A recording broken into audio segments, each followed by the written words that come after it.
This is Kyle McCord, and you're listening to Austin, Felix, and Matt on the Devy Debate. Welcome to the Devy Debate. All right, boys. Are we ready to debate?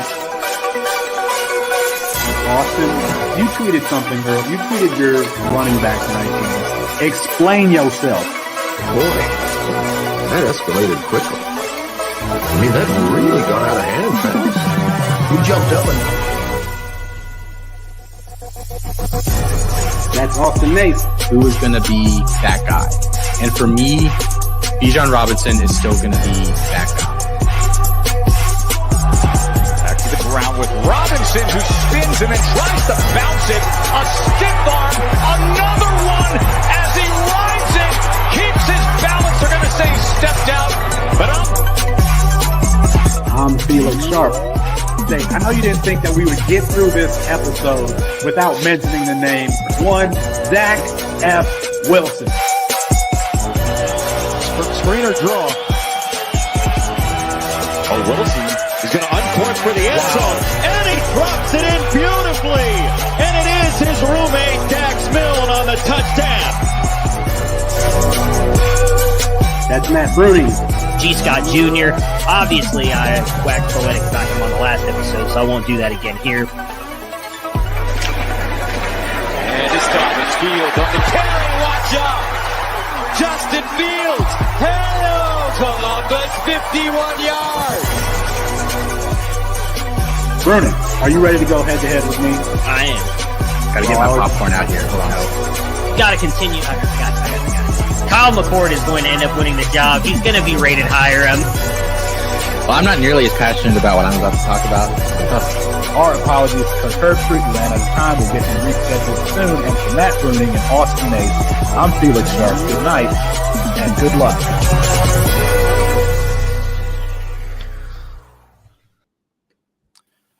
It's 9:30 Eastern Time, the only time zone better than Mountain Time. That means it's time for the Devy Debate, brought to you by Campus10.com. Austin Nace and Felix Sharpe here with you tonight on a buffed-up version of tonight's show. Who are some players we're adding to our rankings? We check the panic meter at Ohio State and Texas, and some very prominent names in college football might get hit with the overrated label tonight. But, Austin, I want to start with this. I want to start with Deion Sanders. Not necessarily the game, but the economy of Coach Prime. Now, the reason why I want to start with this, and I know that he's not here tonight, but on the Better Sports Show, I talked about the economic impact that Deion Sanders would have coming to Colorado. I thought that this was just intuitive, but I was mocked, ridiculed, teased, and made fun of because the Boulder, Colorado economy is already, the median home price is just under $1 million. That's true. However, let's look at the numbers. Sportico posted an article earlier this week. Deion Sanders signed a 5-year deal for $29.5 million. Rick George, Colorado's athletic director at the time, said, "We don't have the money, but we believe that we will get it." In 2022, last year, before Coach Prime was there, the Buff Club, which is the fundraising arm for Colorado, raised $22 million in all of 2022. To this point, in 2023, the season hadn't even really started yet. They've raised over $28 million, close to $29 million. He has almost paid his own contract, the entire 5-year deal with 1 year in Colorado. And I think that this article was posted before the win. We know that things are going to get crazy thereafter. Merchandise sales up 500% in the first month since Deion Sanders took over as head coach. Season tickets for the entire year in 2022, $222 for the entire year. You can get season tickets. One ticket to the home opener against Nebraska, the cheapest ticket, $476. You can't get a hotel in Boulder. You can't get a restaurant reservation. I guarantee you on Friday and Saturday night, Uber prices will be surging in Colorado. Vendors will be on the street selling knockoff merchandise. The closest Airbnbs to Folsom Field are renting The only ones that are available, mind you, the only ones that are available are renting between $700 and $1,000 a night for this weekend. I thought that this was counterintuitive, but it is evident that there is a real impact that Deion Sanders is having, not just on the field, but off the field. He is worth it also. I just wanted to throw that out there. I wish Chris was here to defend himself because I was laughed at. But it is obvious that the impact here is more than just between the lines of scrimmage. If I'm a restaurant owner in Boulder, Colorado, if I'm a property owner in Boulder, Colorado, I'm very, very happy about what's going on with the football program. Austin, comment on either this or the game on Saturday or anything Colorado related, your observations. At a press conference this week, it made some news because Deion, I found out later it was Ed Werder had asked a question or attempted to ask a question at his press conference, and kind of got a very mixed reaction when Deion said, I read what you wrote. Do you believe? Do you believe now? And Ed you don't Werder, believe. Next question. I couldn't really hear what he was saying, but I'm assuming he either said no or like tried to spell out some other answer that was not yes, which is what Deion wanted to hear. Call me Ed Werder, because I do not believe. Do not believe in this Colorado team. I think we're getting a little ahead of ourselves. You can call me a hater. You can call me whatever else you want to call me. I think we're putting the cart ahead of the horse here. I think it is more likely that TCU is really bad than Colorado is good. The way that they were beating TCU this weekend. Now, granted, I think they can cause some issues with their team speed on offense, and I think we underestimated that a little bit with Horn and Weaver, and I don't think anybody expected Travis Hunter to play 120 snaps and Dylan Edwards and all these guys. They gave TCU problems. I think a better setup defense, a more talented defense, a more athletic defense, I still think is going to give them a lot of issues. And don't forget, I think TCU coulda, shoulda, woulda. Shout out to Colorado for winning this game when none of us thought they could even cover. If Chandler Morris doesn't throw that first interception in the red zone, I'm very interested to see how this game goes, because I think Colorado, I think they're really going to struggle if they get behind in games. I think they have to be attack, and if they get behind, I think they're in trouble. So I'm interested to see what happens with Nebraska this week. It would not shock me at all if Nebraska beats them by a touchdown, 10 points. Because I think they have tape now. They know what's coming. They can't be any less athletic than that TCU defense was. I'm really interested to see. If they win this week convincingly, I'm not talking like 3 points, I will probably be buying into Colorado at that point. But as of today, with the little information that we have, I am not a believer. I want to say this because I agree with a team that is this newly formed. I would expect when they faced adversity to fall apart. But in the second half of that game against TCU, they had several opportunities to fall apart and did not, defensively and offensively. I think that's just an indication of a well-coached team.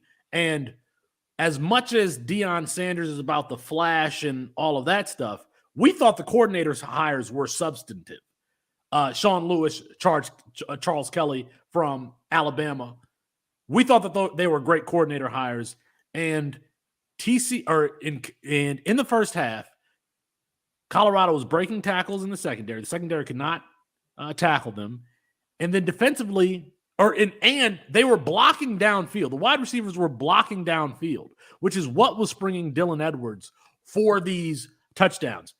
I mean, they were winning in blocking and tackling. Those are the fundamental aspects of the game, which you have to give and lend to coaching.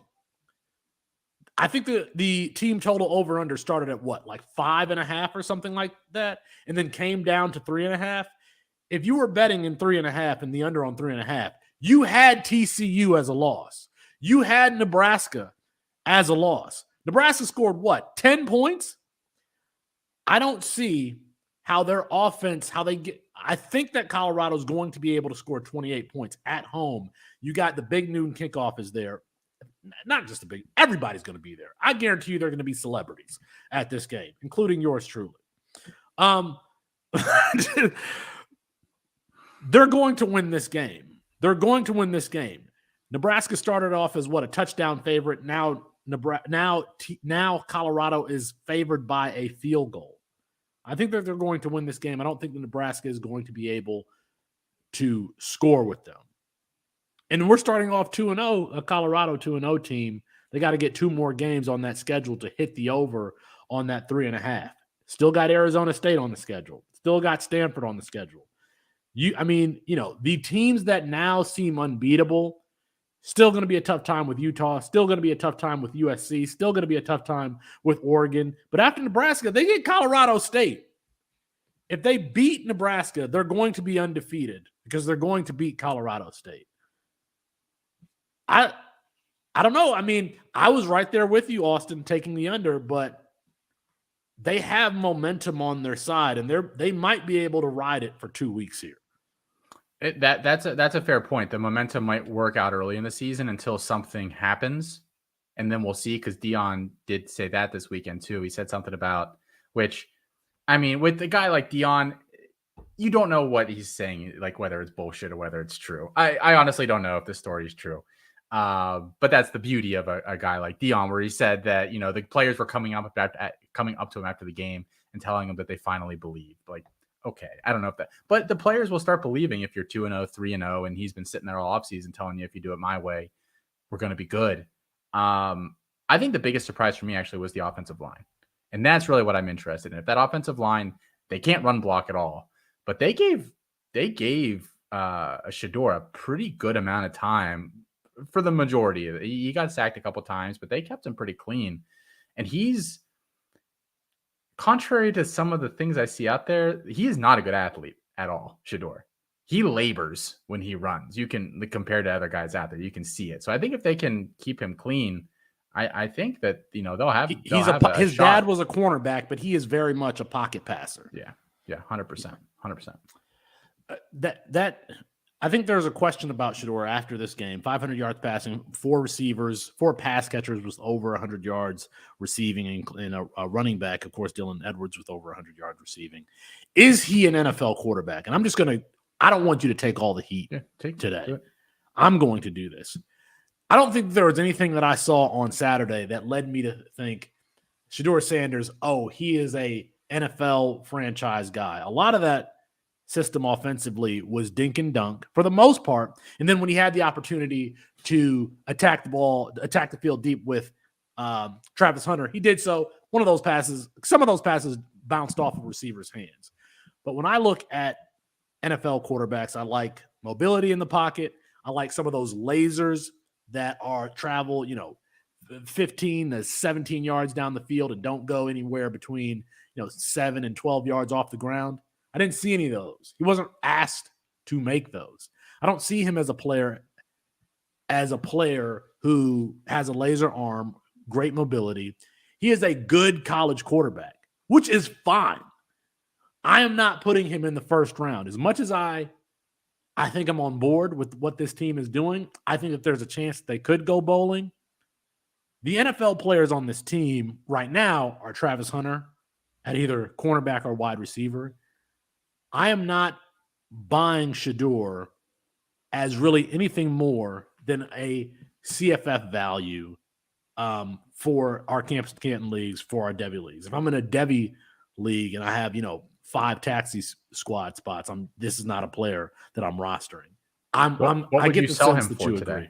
What would you, if you had him today, what would you sell him for in a Devy league?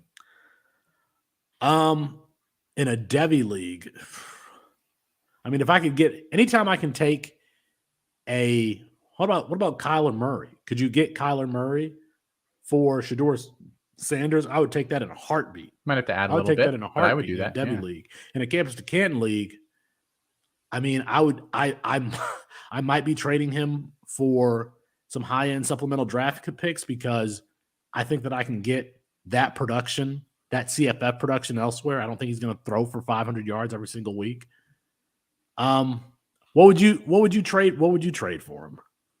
Yeah, I'd probably try to trade him up into an NFL quarterback in some fashion. I think there's got to be some believer out there in your league, even if it's only quote unquote, Kirk Cousins. If I can get a Kirk Cousins kind of guy for him in a Devy league, I think I'm all aboard that train. Because realistically, isn't that kind of what you're hoping that Shedeur turns into? Like you just said, he doesn't have a laser arm. He's not going to really be a rushing threat at all in the NFL. Probably have to protect him a little bit.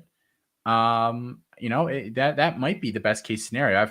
I saw people throwing around like, Tom Brady made a career out of dinking and dunking this weekend. It's like, that was 25, 30 years ago, and he was given the latitude to do that.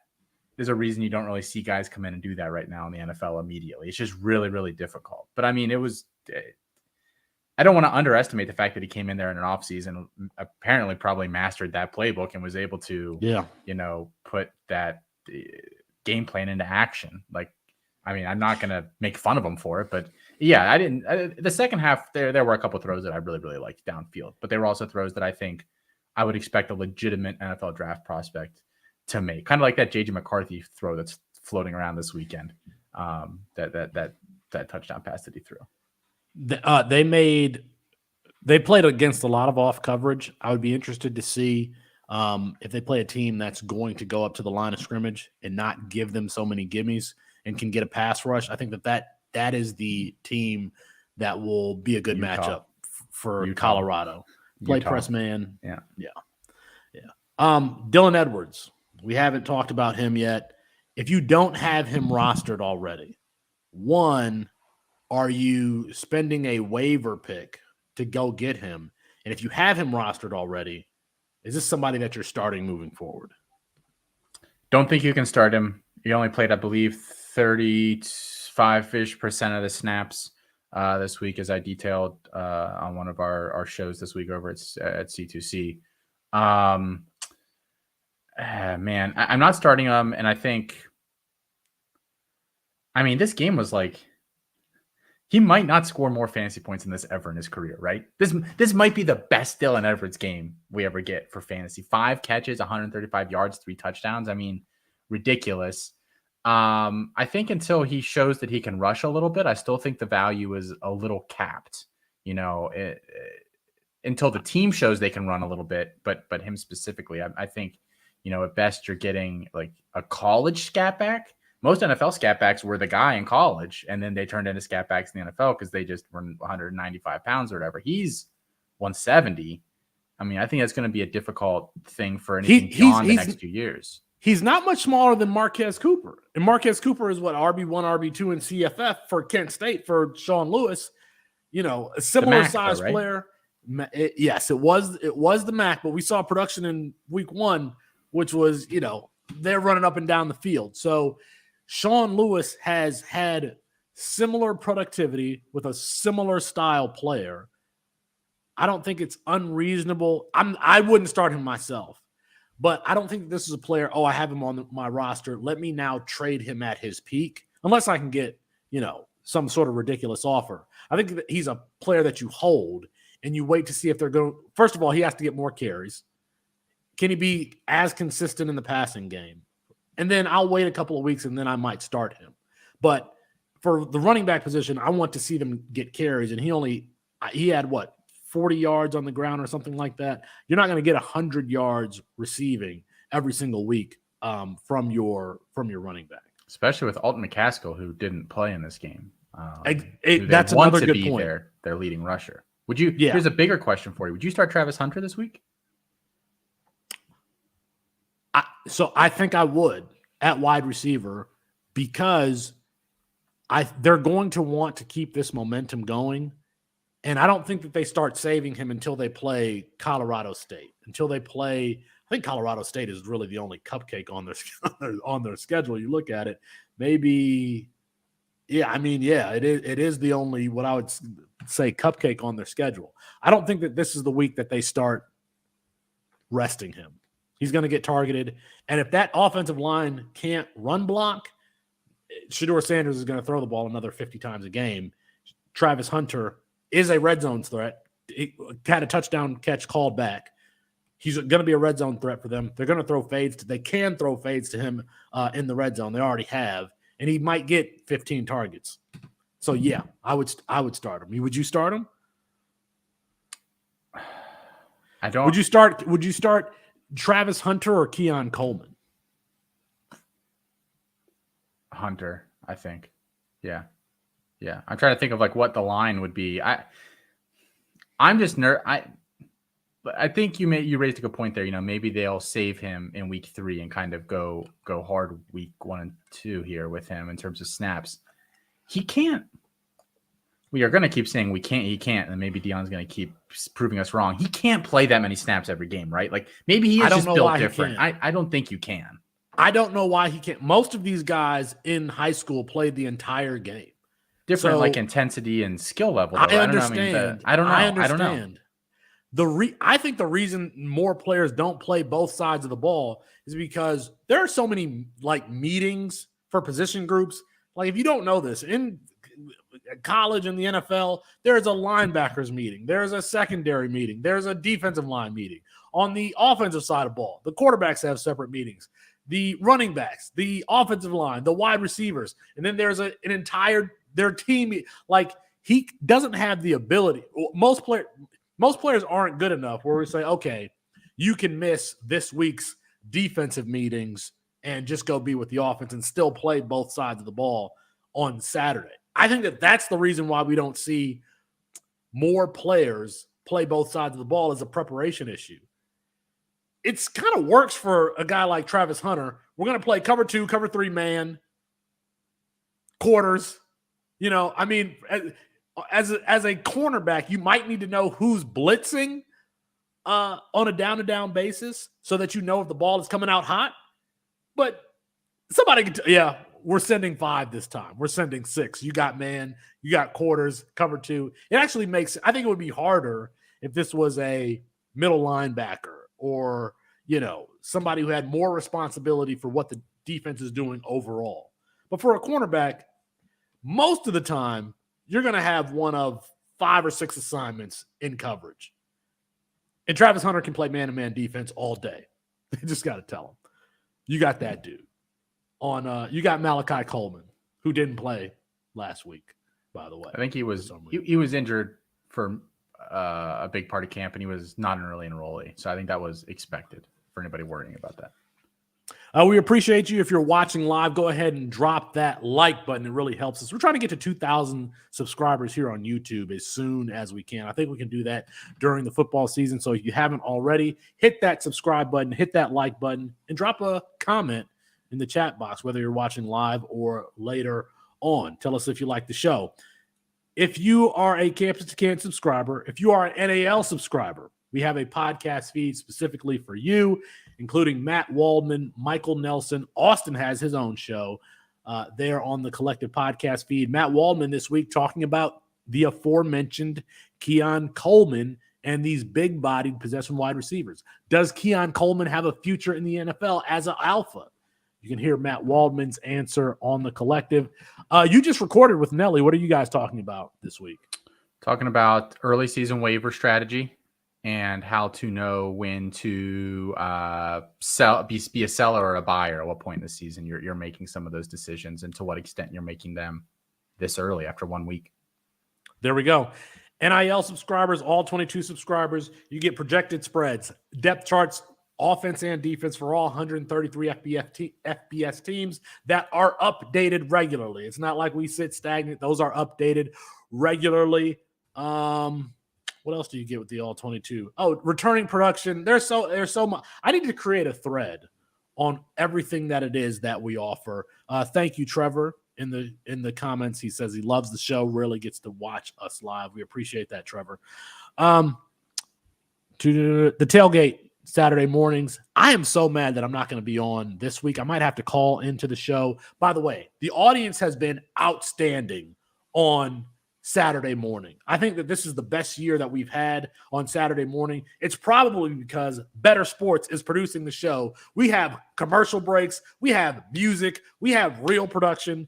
And Austin over there is driving the ship. That's what makes the show the show. So join us on Saturday morning, 10 a.m. Eastern time to 12 for the tailgate on Saturday morning. We want you to spend your Saturday mornings with us. And I made one last housekeeping item. I think 2 weeks ago, I said for any new rate and review on Apple Podcast, one of those people would get a free month to everything we have to offer at campuscan.com. And then guess how many rates and reviews that we got? None.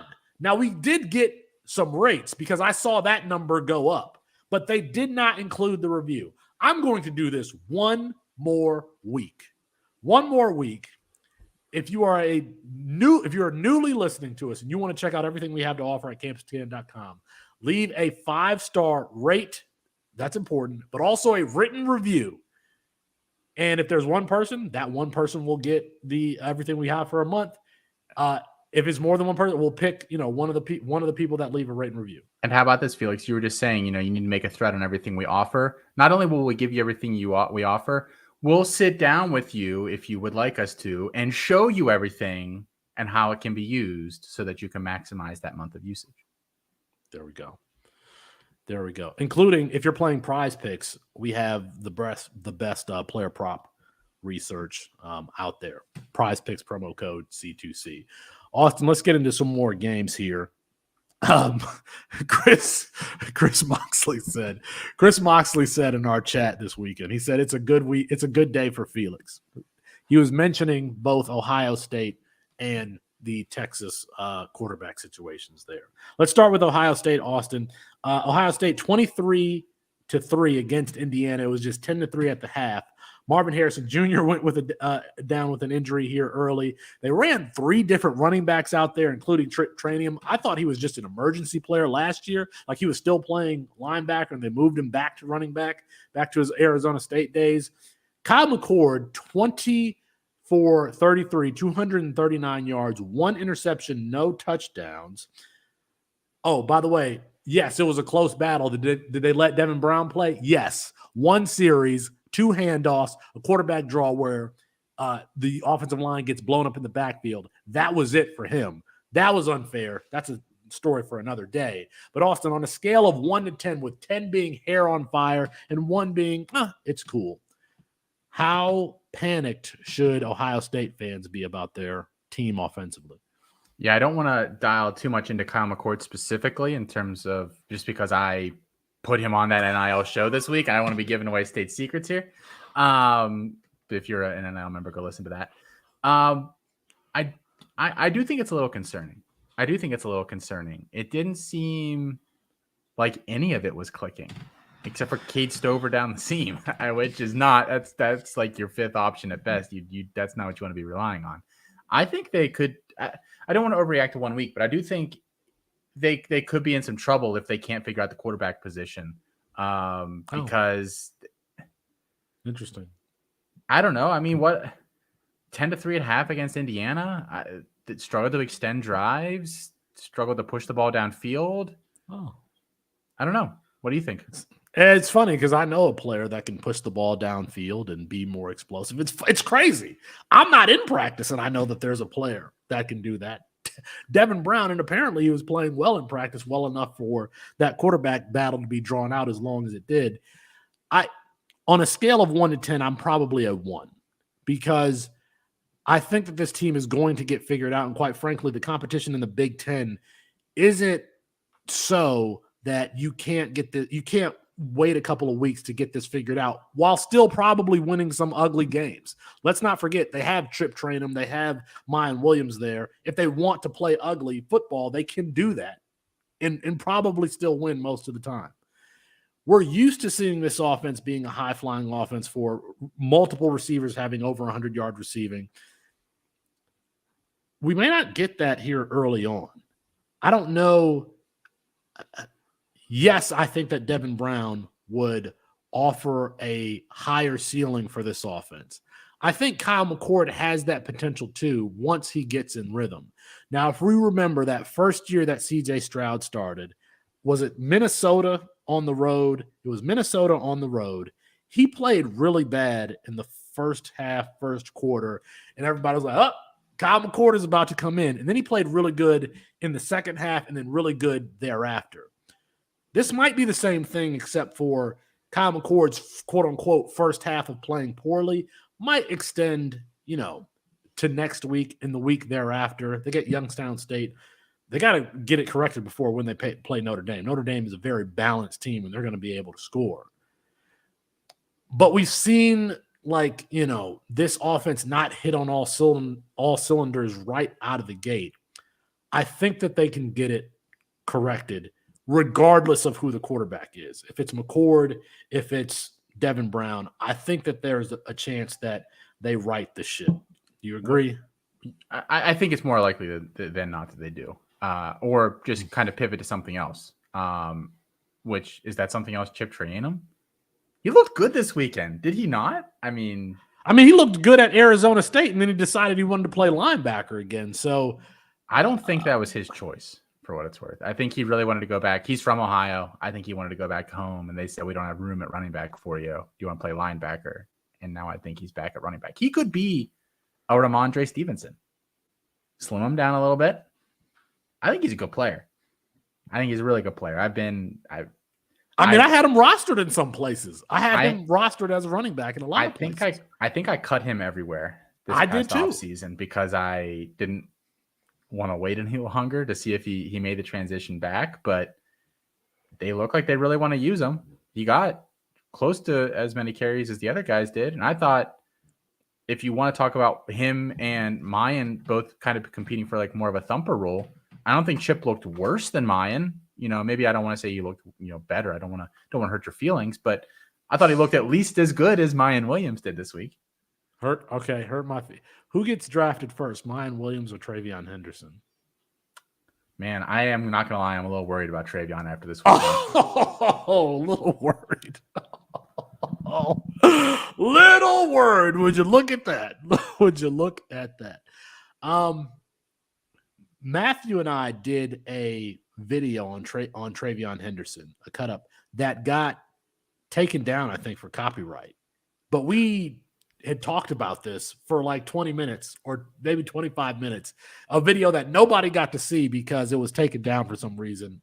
Couldn't figure out why. But Matt, speaking of the collective podcast feed, last week's episode, Matt Waldman talked everything about Travion Henderson. I don't want to give the goods on that, but it is an excellent episode. And as far as how you should be approaching Travion Henderson, he gives the details on that too.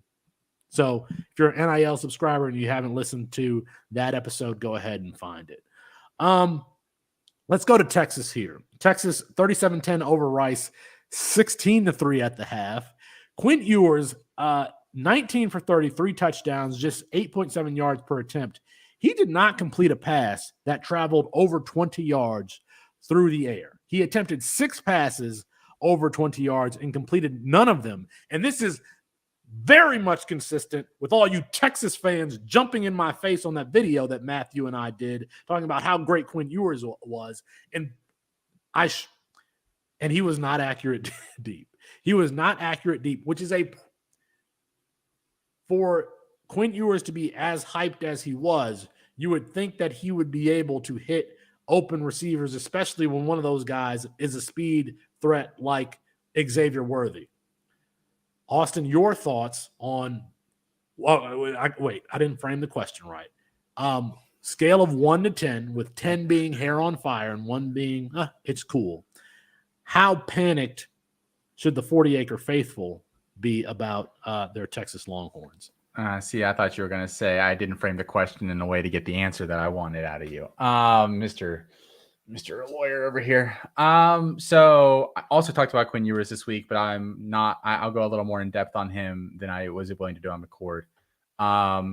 So Ewers, when they were just giving him 3-step drops, was actually really, really good. Was really, really good in this game. Complete command of the offense, could find, looked accurate. Ball placement was great, on time. I agree. I think he's not been good throwing the ball deep. And this is why I'm skeptical of anything the PFF puts out from a grading perspective. If you go and look at the PFF grades on Quinn Ewers throwing deep, they are excellent. They're excellent. They grade Quinn Ewers as an excellent deep ball passer. And he was not excellent in this game throwing the ball deep. He missed 2 that I thought he should have had. Another one that looked like wide receiver and him were on the same page. Whose fault is that? I don't really know. We've seen enough of those with them that maybe I'm starting to wonder if that's Quinn's fault, not reading things correctly or not on those. I don't know for sure. But I think Sark is sharp enough to realize eventually, like, just let this get the ball out of the guy's hand quick, and we can just chop people apart. They have the athletes to do it. So I am interested to see if that's the turn that offense makes in the next couple of weeks. I think Sark will make that shift. They kind of did in the second half. I expected some growth from Quinn Ewers because, first of all, y'all been telling me how great he is for the last 3 years. I didn't see growth here in, is it year 2 as a starter? Year 2 as a starter. Let me be clear, okay? The next great Quinn Ewers throw that I see will be, in fact, the first. At this point, he's a game manager. He is a game manager. Now, can you be a game manager and beat Alabama? I don't have a good sense for what Alabama looks like against a team that can also score 28 and hold them down defensively and stop the run. Now, remember last year, Texas was great against Alabama defensively, 20 to 19. It took a fourth quarter drive to win that game. Alabama definitely doesn't have the quarterback who can just lead you down the field with 90 seconds left and win the game for you. But can Alabama out-physical Texas? Can Alabama get Quinn Ewers to turn the ball over, sack, fumble, interception, et cetera, et cetera? Yeah, I think so. How do you size up this game on Saturday, which is, one of the bigger games this entire season? Texas' offensive line was really poor this past week against Rice, of all teams, who, to my knowledge, feel free to correct me, anybody out there, it is not known for their pass rush, does not have a lot of NFL level defensive linemen on that team. So I'm really interested to see what Alabama can do with them, especially because I thought Texas was supposed to have a good offensive line this year. Like, I thought they had a lot. They were young last year. They were supposed to get better. So I think this is going to be a low scoring game. I think Alabama is going to struggle to score with Milroe. I think Texas is going to struggle to score a little bit and to move the ball consistently. I definitely wouldn't. I don't know what the spread is on this game. I haven't looked. I mean, I know it was 7. It was Alabama by 7 in the offseason. I don't know where that line has moved today. Probably not playing that line. Soon. Yeah. But depending on what the game total is, I might be willing to play the under because I think this could just be a slugfest. I agree with you. I think the under might be the play. This has the feeling of like a 21-17, kind of like last year's game, a 21-17 type game, especially if now Quinn Ewers' best game of his season last year was that quarter and a half or whatever that he played against Alabama. Now in that game, Xavier Worthy actually did drop a deep touchdown pass that they end up having like to settle a field goal or something like that. That might have been the only time he was accurate deep on these deep routes. That's if that is really the key, because we know that this Alabama secondary can get beat. We saw it against Tennessee last year. We know that Texas has the horses to get guys behind the defense. It's just if Quinn Ewers can hit 2 of these long passes and 1 for a touchdown, that might be the difference in the game. So we'll see. All right, I think I want to move here to whether or not we're going to give these players an overrated tag. Since we already talked about Quinn Ewers and Kyle McCord, I want to start there, but I want to move on to some of your Clemson wide receivers, actually all 3 of them. Let's start with McCord and Ewers here. Quinn Ewers, is he overrated, Austin? Probably. I dropped him a handful of spots this week in my rankings. You're muted. Or no, I'm sorry. No, you're not. Oh, go ahead. I'm sorry. Did it delay a little bit? Sorry. Yeah, I think he's a little overrated. I dropped him a handful of spots this week. Can I tell you what's happening here behind the scenes? So I am using a different set of headphones. I'm using my son's headphones, and every time I press the wrong button, like the assistant is coming on and it's talking to me, and I cannot hear you. So I'm thinking that you muted yourself.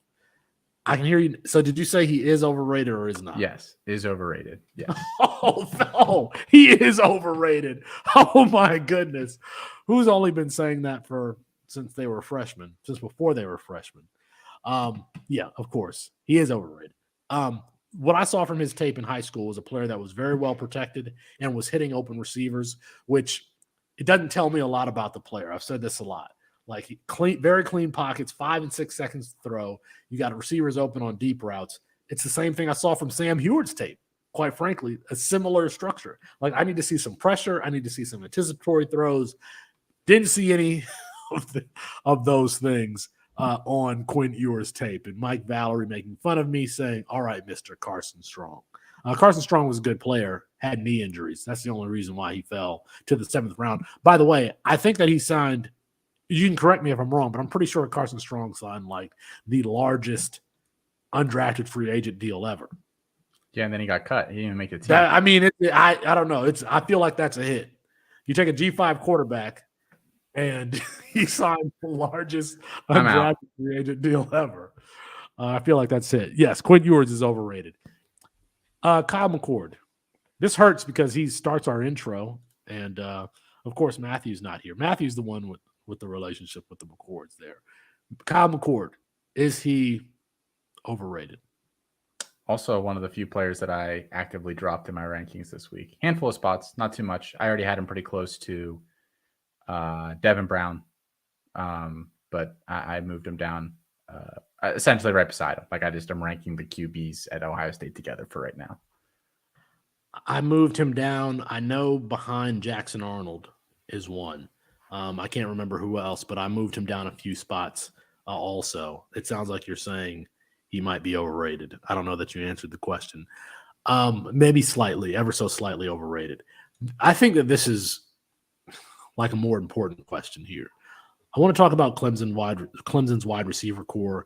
We had high hopes for Adam Randall, athletic freak, 6'3", 220 pounds, over 21 miles per hour. Tore his Achilles, ACL or Achilles? ACL. Came back from it. A size-adjusted freak. Antonio Williams, the slot guy there, I actually think he looked fine against, considering everything. I think he was fine against Duke. And then Bo Collins. I want to talk about them collectively. Adam Randall didn't do much. Bo Collins didn't do much. I don't know if it's the offense or them specifically, because when you listen to like the Cover 3 podcast this offseason, summer school, about what Clemson was concerned about, it was their wide receiver core. Now we look at their wide receiver core and say they should be fine there. But here in this first game, they weren't. So how do you answer that question? Are these three guys overrated? I mean, we have Antonio Williams in our top 8-ish or so collectively as a company. Are those guys overrated? Yeah, it's really tough. I don't think Antonio Williams is overrated. I don't. I think he's still the only player on this team that can do what he does, and he's the only player right now that fits what this offense wants to do or is capable of doing. I'm a little confused about that entire Clemson game. And full disclosure, I was recording Campus Life at the same time it was on, so I was watching it, but I have to pay attention to call, and he says so. Didn't catch everything.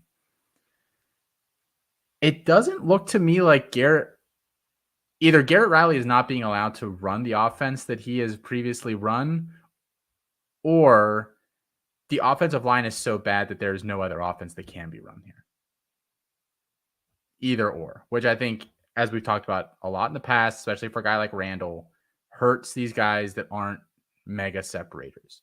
I think the bigger question mark with Randall and with the staff, who I have deep trust issues with, is why he only played 29 snaps in this game, but Cole Turner, who apparently plays the same wide receiver position, played 52. Why Bo Collins played 80. Why, and quite frankly, Antonio Williams didn't play 80. He only played 61, and he got subbed in with another slot guy here. I'm just consistently confused about what this staff is doing, especially with some of these skill guys. So I don't want to say that either overrated. I'm just confused about what exactly is going on there and what the solution is. What is the solution? I don't want to have a is Dabo done discussion, but like, what is the next solution here? If you finally go out and get another supposed high-powered offensive coordinator, you do that, and the situation doesn't improve at all. Whose fault is it at that point? It didn't improve at all. And if you looked at what Cade Klubnik had, like 3 or 4 turnover-worthy throws in the first 7 minutes or so. And when I say turnover-worthy throws, to me, it was like he wasn't understanding the reads that he was supposed to make. Now, a concept will be called in the huddle. They've practiced this in they would have practiced these plays in practice the entire week. Like there could be a play where, you only read the boundary corner and make a decision based on where he is or where the safety is, or a lot of times on RPOs, if that linebacker comes up, you're throwing the slant behind the linebackers. Those are the type of the things that you're looking at. So you're not always looking at all 11 players on the field. What I saw from Cade Klubnik was like he was either not looking in the right place or he was making the wrong decisions despite looking in the right place. Those were the type of thing. I'm like, how can you just like there's somebody standing right there and you just threw it to them? To me, that's someone who's not yet comfortable. You got to learn the terminology of the offense. You got to know where your protection is pre-snap. And then once the ball is snapped, you have to make the right decisions and not predetermine. It can take a lot of practice and reps to become fluid in that, just the language and then the decision-making process. He was not at all comfortable in the decision-making process of the offense on Monday. So for that reason, I have no idea what to make of the wide receiver core because the offense was so completely dysfunctional that it made it hard to tell whether it's the offense or the skill set of those wide receivers.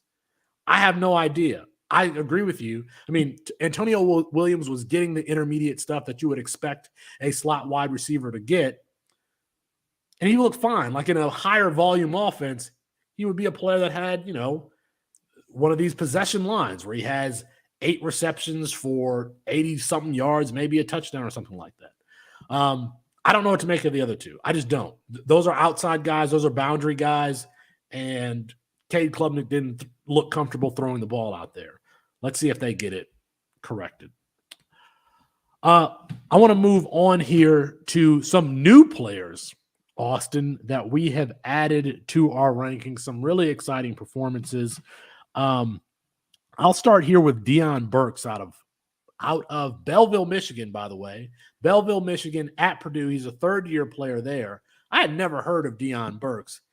And I see him in this game against Fresno State, and he's bouncing off of corners and he is streaking down after bouncing off of corners, streaking down the field for touchdowns. This guy, to me, looked sudden, explosive. He reminded me of DJ Moore at Maryland, how physical he was after the catch. I don't know where. I asked Alan True, I said, where did this dude come from? And he said, I liked him coming out of high school, but he's a 3-star. This is not a guy with a high pedigree. But we've seen Purdue kind of have these types of players who kind of have a spark in production. David Bell was there. Charlie Jones was there last year. I don't know, Austin. They keep calling him a freak. Maybe Deion Burks is the next guy at Purdue. How do you feel about him? Could be, and even if I don't think he's a huge NFL guy, I think Graham Harrell offense with an experienced quarterback, as we saw this week, can do some pretty good damage. I think they can consistently score, 28, 35, 42 points. And if he's the lead guy, I mean, I know Harrell failed at West Virginia, and so we have a bit of a bad taste in our mouth with him. But at USC, how many guys did he have? Like, it's USC. It's a little different than Purdue, but I mean, Pittman, London, Amon-Ra St. Brown, Tyler Vaughns. I mean, he had a bunch of guys putting up 1,000 or close to 1,000 yard season. So wouldn't shock me at all if Deion Burks can do that and can be that guy there for them this year. I thought it would be TJ Sheffield, but I might be wrong. Yeah, I mean, full disclosure, I picked up Deion Burks in 2 separate leagues, and in both of those leagues, he was my priority ad.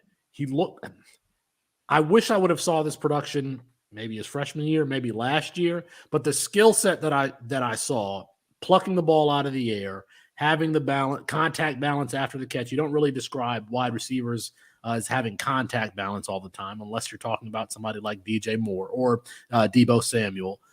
And so those things made me hesitant, like the fact that we hadn't seen this earlier. But I mean, I saw enough reps. I wanted to spend my claim on somebody.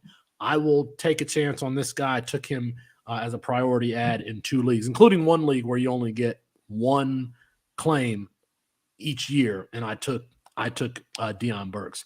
Another guy that where'd you put him in? Where'd you put him in your rankings? Did you say I that? don't remember, like top 50 or something like that. It's 50, 60, somewhere around there.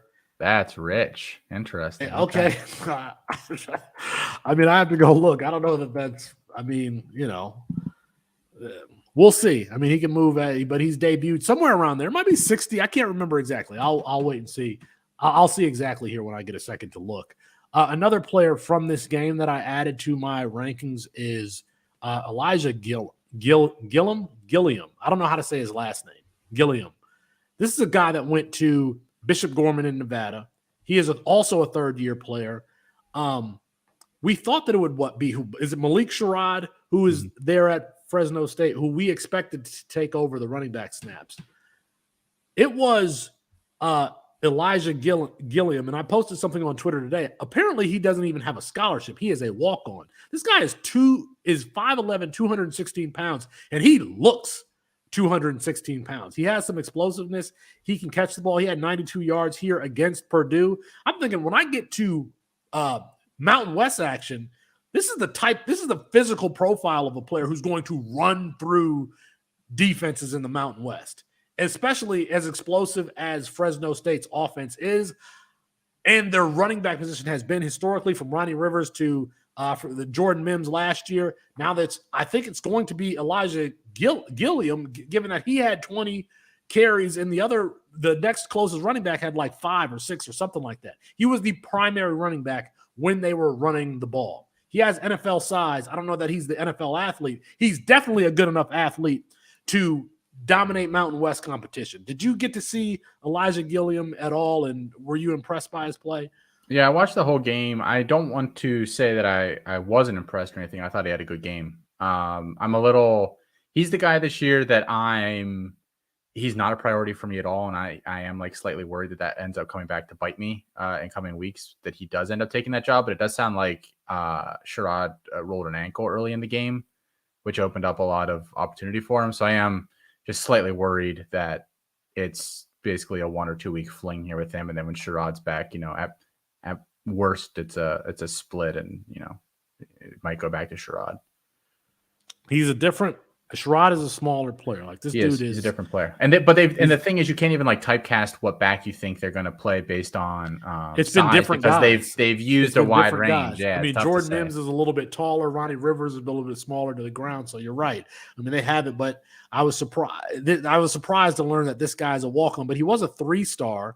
I think he was a 3-star. And coming out of Bishop Gorman, a high school powerhouse, I don't know what his productivity was there, but he has played high-level football because it doesn't get higher in the high school level as far as going to Bishop Gorman. Oh, by the way, that's the same school that Zachariah Branch went to. Zachariah Branch, who everybody's raving about there at USC. Elijah Gilliam came from the same place.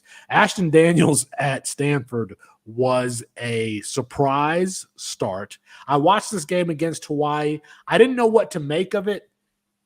I saw enough of quarterback Ashton Daniels, and I know that Stanford's head coach is the guy who just came from Sacramento State. They've had excellent offensive production, and so that led me to want to put him on my radar. I didn't rank Ashton Daniels highly at all. I didn't put in any claims for him, but I did rank him. I think you probably had the same or similar approach.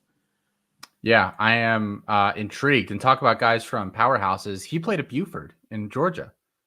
was a starter at Buford. I don't know. And he's a second-year player. So, we were in existence when he came out of high school. He wasn't highly ranked at all, but I don't remember us ever having a discussion on him at all. So, I don't know. I liked him. I picked him up a couple places that were like unlimited waiver type situations. Yeah, that's probably the only place where I would pick him up. Buford, by the way, has the number 1 quarterback in next year's class, Dylan Royola. I think they have like 2 or 3 5-stars on that team. Justice Haynes, friends of the show, Justice Haynes, he went to Buford. That's another high school powerhouse. So who are some guys that you added to your rankings here this week, Austin? Yeah, I added quite a few. I'll add a decent amount early in the season here, and then if it's a 1-week flash, I'll delete them out, or if they perform well, I'll keep inching them up. I added Pefeli Ashlock this week, the Hawaii wide receiver, 2 excellent weeks back to back. I think there's a likelihood that he's a top 10 fantasy wide receiver this year. I bumped him to 81. We get another week or 2 like this out of him, and I'll probably bump him up with my other top CFF guys who are in like the low 40s, high 50s. So, or high 40s, low 50s, I guess. So, the Jamari Thrashes, the Joshua Cephas's, those kinds of guys. Noah Thomas, I think, is an interesting one. He's actually the only player this week that I added to both my Devy and my C2C set of rankings. Didn't blow me away as like a route runner for Texas A&M. But no, a bigger wide receiver. He's got to be Mingo-ish. like 6'6". No, I think he's listed at 6'4", and that's probably as tall as he is. He reminds me of like Jonathan Mingo, or like that kind of receiver, like kind of built like that. Not an amazing route runner, but a good mover. Had 3 touchdowns. I mean, hard to ignore that. I put him 61st for Devy, 88th for C2C. I did put Burks in my rankings at 128. I put Lincoln Victor, the Washington State wide receiver, in at 119. Alongside Eric Brooks, who was actually Fresno's leading wide receiver this weekend. I was pretty impressed with him. And on Eric Brooks is playing the same position that Cropper. No, not Cropper. The smaller guy from Cal who transferred over there. Nico. Regimio or Nico Remigio. Nico Remigio. He's playing that slot position, which was very productive last year. See, I thought he was using more of a Cropper because they sent him deep a few times too, and he was pretty dangerous there. I thought he was really, really interesting. I actually would prefer, if I had to pick up one of him or Burks, I think I slightly prefer Brooks at this point. Obviously, ranked him about 10 spots higher. 2 tight ends. I added TCU tight end Jerry Wiley to my rankings. He could end up being a pretty big factor in their offense this year. Probably not an NFL guy. Doesn't look like he's huge, but interesting. And I'm sorry I'm interrupting you, but JoJo Earl. Biggest wolf. Oh, I dropped him like 50 biggest spots, wolf. 60 spots. I mean, JoJo Earl debuted in my rankings before he was a freshman at like 12 or something like that. I cannot be more disappointed with JoJo Earl, the TCU transfer there. Agreed. Amari Niblack, fine. I'll add him to my rankings. He had a pretty decent week from a productivity standpoint. I'm still very skeptical on the size, but we'll add him in there. I put him in tight end 42. And then TJ Finley is the other one. Who surprised a little bit. I mean, we knew it was a possibility, but started for Texas State, a system that we like, a coach that we like, weak conference. They played the toughest game on their schedule already, and they won it against Baylor this weekend, and Finley looked pretty effective in that game. So I think whatever you thought of Malik Hornsby from a rankings perspective, there's no reason not to think similarly and or better of TJ Finley, because we know that Finley has the job, whereas that was always in the back of our minds that Hornsby would not get it. So now we know Finley has a job. I put him at QB 76, along with guys like Byron Brown at USF, who also surprised a little bit getting the job this week. I have some other kind of, quote unquote CFF only guys in that range. But if he has a couple more good weeks, he could bump up to maybe the 50s as a guy that I think is interesting in that offense moving forward. The thing that I love about college football, really, it's discovery. It is the new names, all of the guys that we have just listed: Pefeli Ashlock, Deion Burks, Elijah Gillen, who doesn't even have a scholarship. I mean, it's those, to a certain, I always say I shoot from deep. To a certain extent, we're all shooting from deep, because we're all trying to find those diamonds in the rough, and we're all watching these games trying to find guys on the fringes who have a chance to either be productive as college players or potential NFL players. And I'm actually quite proud of our track record there. I mean, we saw, I mean, I know that these aren't deep hits, but we said that the freshman quarterbacks would be good this year. Between Jackson Arnold, Nico Iamaleava, and Dante Moore, they looked fantastic in their first action. Dante Moore should be starting this week. As I said, he should have been starting to start the game. Dante Moore is just an excellent football player.